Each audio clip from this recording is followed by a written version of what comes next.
Now, in regard to the issue of infrastructure, now this is a very important shock absorber for South Africa.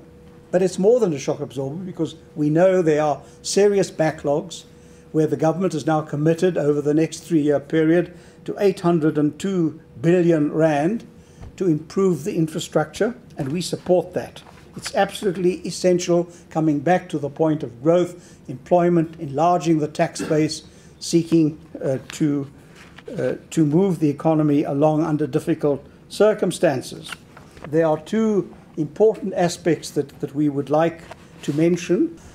The one is that the financing of this infrastructure does need to be thought through a lot more carefully, in the sense that, as I said earlier, we are feeling the negative impact on the costs of doing business through a combination of bunching up the cumulative impact of the administered prices going up, the stealth taxes, and some of the user charges. The cumulative impact is quite strong, and therefore we need to look at this so that we have an affordability test which will help us to finance this in advance, and that we know where we stand, what must come out of taxes, what must come out of administered prices, what must come out of user charges.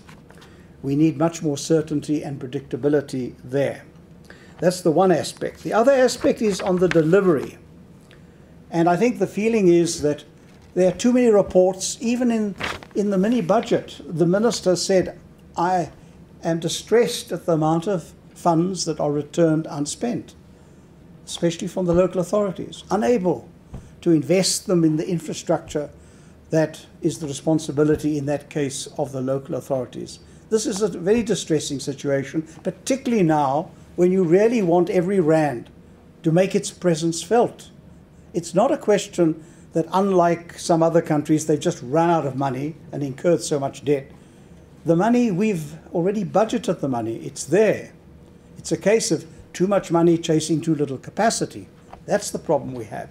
And we are saying one way to speed this up is through public-private sector partnerships. We're not using them on a sufficiently large scale, and we mention some of the perceptions and indeed the perspectives around that in our document, and saying that really we shouldn't rely to the minimum on the public-private partnerships. We should rely to the maximum on them.